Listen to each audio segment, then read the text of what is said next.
Okay, guys, Attorney Walter Hnot here, Disability Resolution PA law firm. You guys know me. Now, here's the thing. I don't know, about a month to 2 months ago, we started doing where people could go ahead and rent an hour of time. And the bottom line is that multiple people have rented multiple hours, but they've rented things like hour timeline wise, where they were looking to go over certain topics that I did not realize were essentially, going to be part of this whole, hour rented situation. Now, let's go through some of the basics real quick. Some people call in and they're super excited to have the opportunity to spend as little as $250 where they get a full hour with me. Because you know how I do it. Every Thursday, I go live, you get 5 to 7 minutes, and that's it. To go ahead and ask me a question if you're not going to be a disability claimant that I'm taking. However, if somebody needs to go into something in detail, a full hour usually helps because I can pretty quickly go through a lot of their documents, figure out what's going on, and give them some direction. But then you have the other people who don't know me from online, don't know me from my reputation throughout the United States. And usually what happens is I get my weirdest responses from kids of parents who are basically losing their social security benefits. So here's what happens, and this is what bugs me about it. A kid of a parent will call me up. They'll say, look, my parent is losing their social security benefits. Okay, how old is the parent? Well, the parent is like, 60 years old. So they're losing it right before retirement, which is not a good deal for them because if they lose their benefits, they're going to have to go on to SSI if they can keep them, or, obviously they got to appeal, but they could still lose it and then have to go on to SSI. But bottom line is most of these parents, they'll go ahead and request within the 10-day period to have their benefits continue while they fight to show that they're still disabled. But some impairments, suffice it to say, when you have them, ultimately because of the changes in medicine or what's happened in your life, you just get better and you're no longer disabled. And so, in that instance, when somebody has cancer and the cancer is cured, the SSA is going to at some point catch up with you and say, hey, you're no longer disabled, buddy. Go back to work. Okay. Another classic one, for example, is where, you go through some sort of mental review. You've been doing it for a while. You're much better now. Hey, you're doing great. The behavioral centers are saying you're doing amazingly well. Cool. Go back to work, right? So what I'll do is I'll get a call from their kid. The kid will say, this is what happened. How are you going to fix it? They throw it on my plate and say, fix it. And then I say, look, if they're still receiving their benefits and they, said within 10 days, I want to continue to receive my benefits, then at that time, just so you're aware, no attorney can represent you or the claimant, the parent, because they're continuing to receive their monthly benefits. If somebody continues to receive their monthly benefits as they're trying to fight to keep their benefits, no attorney can take the claim because we can't get paid from the back pay. That's just it. I mean, sure, you could do a fee petition if somebody has the money to pay the hourly, but nobody ever has the money to pay the hourly for like 30 hours to do this stuff. So the bottom line is, those kids get super pissed off because I'm the bearer of the brand new news of like why the system sucks, right? Because think about it. If somebody's fighting to keep their benefits and they retain their monthly benefit to do that, no attorney will take their claim, then how are they supposed to defend defend themselves, right? If they don't have an attorney that can take their claim, who's going to help them? So then I say, look, you can call in with questions during the live session, the 5 to 7 minutes, ask your legal question right up front, use a fake name, I'll help you out. 5 to 7 minutes, how the hell can you do that to me? Blah, blah, blah. And then they fight. Then they go into fight mode. How could you screw me over with just 5 to 7 minutes? I said, look. I offer the other option. The $250 per hour, you can rent a full hour of my time. You feed me all the case documents. You feed me the 8-step sequential process of why they're kicking the person off. I'll look at all the medical. I'll look at all of it. I'll design a plan for you. You will go out of that hour knowing what you need to do to go in the right direction. No promises, but you'll know what you need to do. And then these kids or these parents go into just go into a bad mode.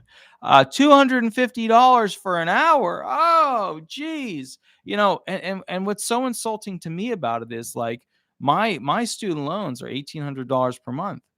So like, when somebody's like $250 for an hour of your time, well, who the hell do you think you are? And that's why it keeps coming back to me. And I keep waking up thinking about this. Like, if you told like somebody who just came to this country that you wanted them, right? They weren't a full citizen yet, but they just came to this country. And you said, hey, for the next 3 years, I want you to represent this floor here. I need you to mop it once every 3 to 4 days. Okay. And if you do that for 3 years, I will pay you $7,200. Okay. That person, that asylum seeker, that refugee, that immigrant would very likely say to you, hell no.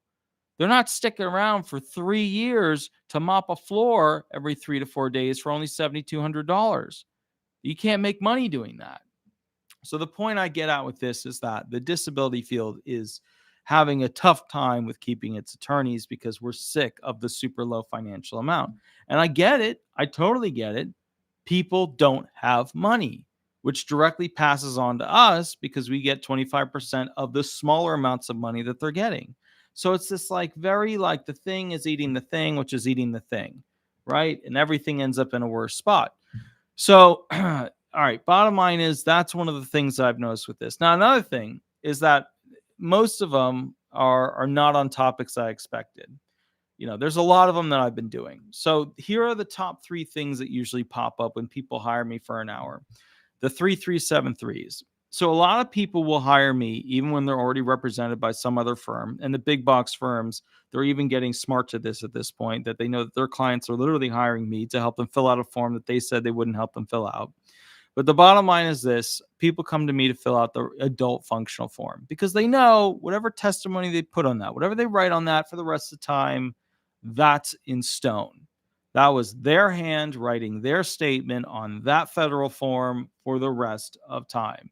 So I get hired a lot by people to basically fill out their 3373s with them when they're applying, whether they're applying without an attorney, whether they're applying with another attorney, etc. Okay. Number 2 on the list would be the CDR short forms and the long forms. A lot of people are hiring me to go over for an hour, basically all the stuff that they need to do on their CDR short form and long form, and then how to continue to build their claim against the full CDR process where they're trying to kick them off of benefits. That's another big one. Number three are the CDI investigation units where people hire me for an hour. So people always tell me that, people, they're not getting investigated. Oh, it's just fear elements, all that stuff. So the sad thing is that most Americans who are receiving Social Security disability benefits or supplemental security income benefits have no connection to those who are getting investigated, in the sense of they don't hear about it because their neighbor isn't going to talk about it. So when somebody's being investigated by the SSA, the first thing is they don't want to talk about it. They don't want to, go over it with their neighbor. However, I get those calls because they're calling me for a solution to the problem of being investigated for potential fraud by these CDI units. So we go through what rights they have. We go through what type of claim they have. We go through what's allowed, what's not allowed. We go through basically what they should do going forward to bolster the likelihood that they will remain on disability benefits. So that's the third one, the biggie, that we do a lot of those types of claims, okay, or those types of hourly sessions. Now, ultimately, and I hope you understand the reason these $250 per hour, the reason I started doing this whole thing was to run questions with people who didn't have an attorney or wasn't able to get a hold of their attorney to go ahead and run hearing questions. Hardly anybody calls me to run hearing questions for an hour. What's weird is this: if I think from my perspective, my personal side, how do you do well with this whole process, this disability system? Number one, basically have an attorney help you do the filing. Because if you don't have an attorney help you do the filing when it comes to the DDS documents, right? So you have initial filing forms, then you have your DDS documents. Then you're going to probably write something down that'll hurt your claim. And look, no 3373, no 3369 is perfect. None of those forms are ever perfect. But when you have an attorney set you up right, it greatly increases the likelihood that you're not going to step in a pile of poo up to your knees and maybe your hips once you get to DDS and have to start going ahead and integrating and interacting with these people. Now, with that said, there's another stopgap or a point at which I thought people would care, which is when you are going to the hearing. Some people have enough ego that they think they can go into a hearing for disability benefits, which is your trial, and basically wing it and hope that they can answer the questions. But the weird thing is, these people also have this weird, strange belief that they're going to be able to answer the questions really well. None of them, not a single one that I've gotten a call from that was so sure that they knew their shit, was able to go ahead and do well. And that's because they just don't know the basics. What are your top 5 impairments? What are 2 symptoms/signs for each? When did each begin? When did each become severe? What medications are you on? What 2 side effects do you have per each medication? What are the jobs you've had within the past 15 years? And what are the functions at each of those jobs that you can no longer do? The basics they don't even have. So the weird thing is, people will call me and they'll be like, yeah, I just have a quick question. And what I've learned with this whole quick question problem thing is that nobody has a quick question.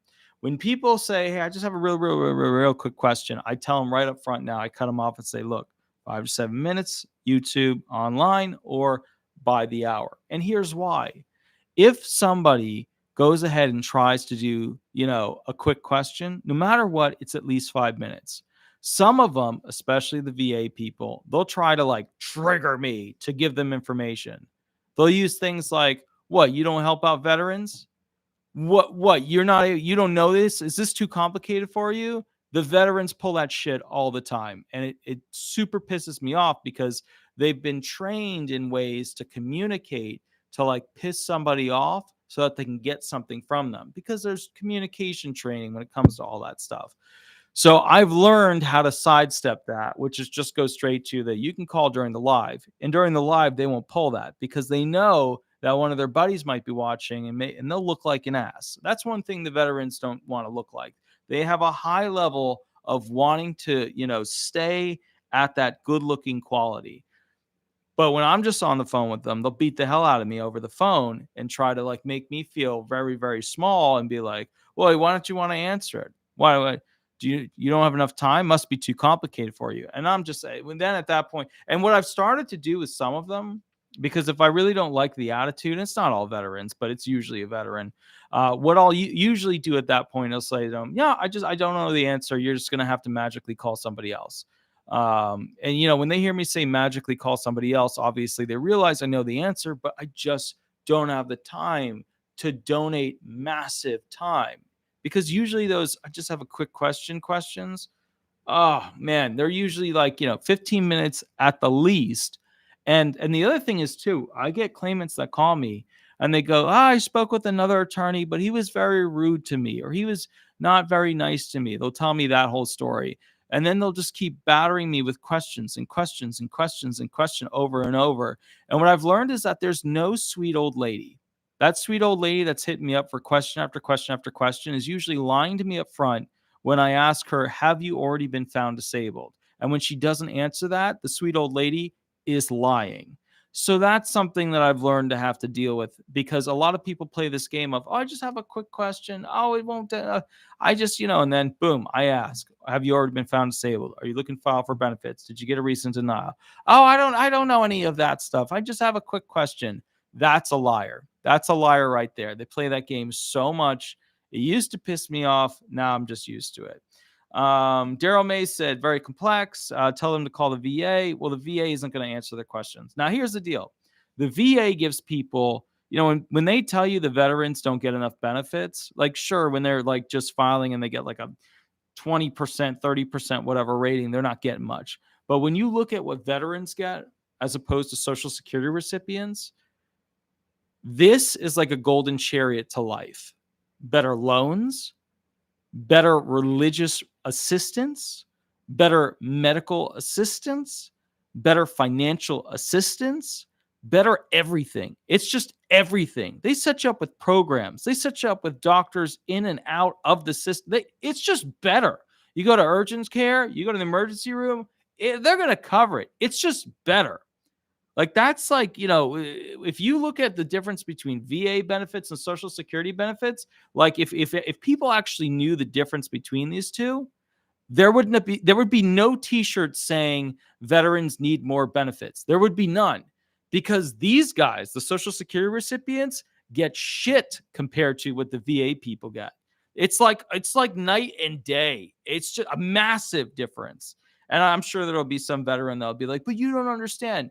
No, dude, you don't understand.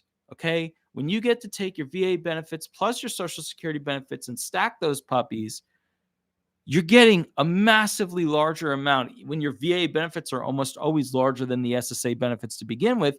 And then your program, all right, you're a veteran out there, right? You're a veteran, you're sitting out there, you're asking yourself the following questions. How many times, and I recently asked a veteran this, how many times as a veteran have you called the SSA and asked them for help with some directional aspect of your life? Zero times have you done that. How many times have you called the VA? You probably called them twice within the past 2 weeks because you had to get set up on this or you wanted massages. You can literally get massages. In-house treatment, they'll bring doctors, they'll bring reps, they'll bring people to you if it's necessary.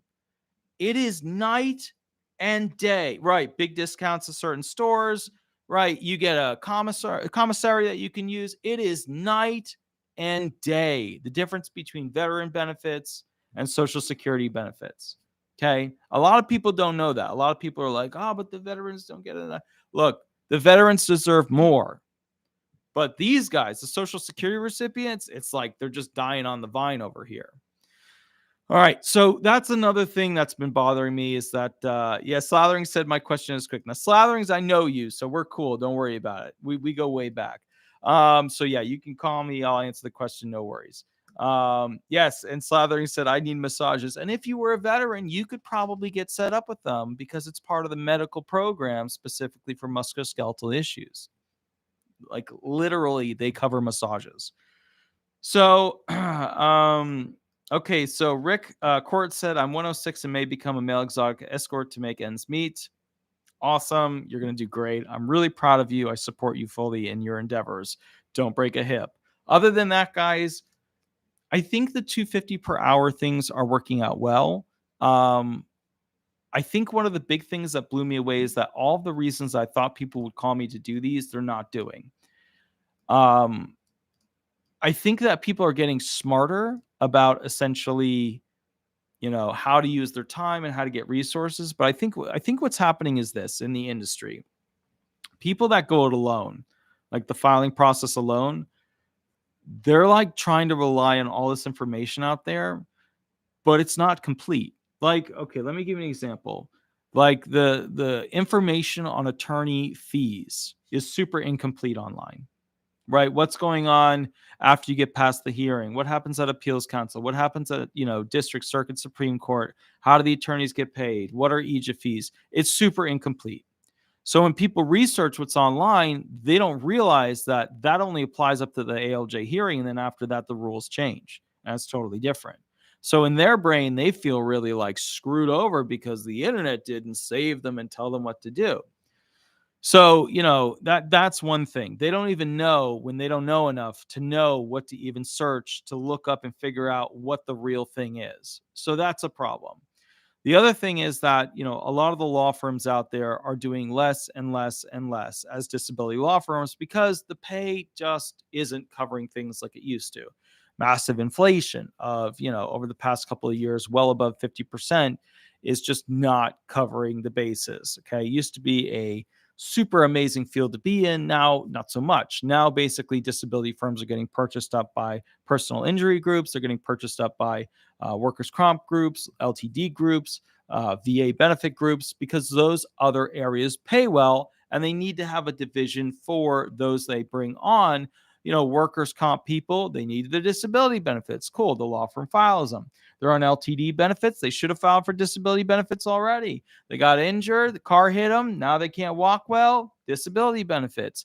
They're a veteran. They're on VA benefits. They need to file for disability benefits. Boom. There you go. In fact, one of the more famous VA law firms once reached out to me and said, hey, look, we're not happy with the law firm we've been referring claims to. We would like to go ahead and refer them to you. And I said, cool, awesome. I'll refer my VA claims to you, blah, blah, blah.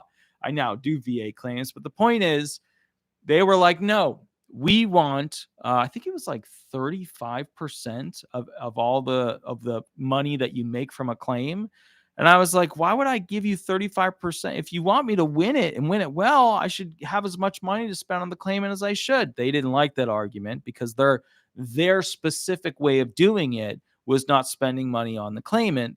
It was more so about processing to maximize profit. That's why they make a lot more. They don't even live in the state that they mostly have their firm in. So, there's that. So, but anyways, the point is, guys, it's so crucial if you want to know the inside stuff, what's going on with the industry, what's that judge like, what is that judge looking for, what do you need to say on that form? It's so crucial to give yourself a lineup to do well. Because if you don't give yourself that lineup, you end up over there. Some of you are okay. Some of you do a pretty good job. You watch a ton of videos, you do the research, and you end up in the right direction. But other ones, it's just like, man, oh man. And remember, it's harder for me to fix something once it's already been screwed up. And when I say that, I mean it for two people. One, when they start filing for benefits and they screw up the forms. And two, when they've been on benefits and they haven't been doing what they're supposed to be doing. That's another one, actually. I should add that. That's a lot of people who are now on benefits who have a CDR in the next year are calling me up and saying, okay, let me get an hour, blah, blah, blah. That's another one. Those people are very smart because I tell them what the rules are, how they're changing, what they're looking for, even though the old rules apply to them. And then they use that to basically be more successful. It's interesting, though, because you get some people that call in that don't know me, don't know all the stuff and everything that I've done. And they're just like $250 per hour. Who the hell has that? And then you get other people that are like, I'm hiring you for this hour. I'm about to hire you for another hour too. Just, pick another time in the calendar where we can basically go ahead and have a second session. And that's fine too. But the point is, okay, let me make the argument for why these $250 per hours are not to my benefit, but are to your benefit. $250 per hour is financially not a loss, but it's more of like a neutral. If I am through my firm, because remember, they have to take your documents in, they have to scan them, create a file for you, take the contract, put it into the file, take the payment, process that into the system. So if it takes me and my staff to create a new file for you, for me to learn your, which obviously takes more than the hour that we're actually doing together because they have to do all that stuff before the hour. Then you email all the stuff over, they organize it for me, put it into this thing, and then I grab it, whether it's from an email or from the specific profile that's set up. And then I do an hour. I think we probably end up breaking even on them. So it's probably not a great deal for me at the $250 per hour. With that said, though, it's a good deal for these other people because at the end of the day, if they have an upcoming CDR, you have to ask yourself, at what point are my benefits worth more than $250? So here's what I found with that, what people are doing. People will go ahead and basically, how do I put this? Okay, so people don't want to have to pay me or hire me until they've lost their benefits, because then their benefits are essentially in their brain worth more than they were before to them. So like when somebody is like in a, situation where they have a CDR coming up, the smart ones will hire me for an hour. The ones who have a CDR and then lose their benefits, those ones now come to me and they're like, well, I want to hire an hour now. And when it's already farther down the line, those are not the smart ones. Those are the ones where they didn't value their benefits up front to do basically an oil change to figure out what they needed to do so that their car will keep running down the road. So I guess what my point is with this whole thing, and these are all the things I've learned. Like the point of this video is to explain to you, this is what I've learned. This is what I think works. This is what I think doesn't work. And be prepared. Some people call me up and it's like they got to spend 15 minutes just telling me a story. And then I'm just like, okay, I have to pull the legal arguments out of there that I need. Some people call up and they're like, or what I really prefer is when people go ahead and create an email with the bullet point questions, I can hit each one of those questions. I really like that. So if you ever do the 250, make an email, bullet point questions. I love that. Separate your bullet point questions email from all of your documents email. Remember, if your documents are over, 1,000 pages, I can't quickly run through them. I can quickly run through 1,000 pages because I know what to look for in medical files, but I cannot go through over 1,000 pages in an hour. It usually takes me about 15 to 20 minutes to hit through about 1,000 pages because I know how to quickly scan them and look for this particular tests and SSA documentation. But when it gets above that, I get quick fatigue because I have to go through it quick to use, smaller time in the hour to get the rest of your questions. And B, it's one of those tough things where if we have an hour, you have to do your side of getting what you think is going to be important of what I need. Now, usually I do a phone call where we schedule you on the docket calendar and I ask you, what's your main question? That way I can tell you what documents I'm going to need. But still, a lot of people, they just don't prep it. They're like, remember, you have to brief me. Think of it that way. You have to brief me with what you want to end up with at the end of it. That's a great way to look at it. If you want the most out of the hour, what do you think I'm going to need? I mean, the easiest thing, honestly, if you were recently found disabled, just call the SSA and ask them for an email with your exhibit disc. If I have that or any new documentation you get or whatever, I can usually figure out what the best course of action with your claim is, do a really good job in the hour, etc. But when you're like, hey, I just wanted to do a check-in, I literally have to start with, okay, what are your top 5 impairments? What medical surgeries have you had recently for those? What medications are you on for those?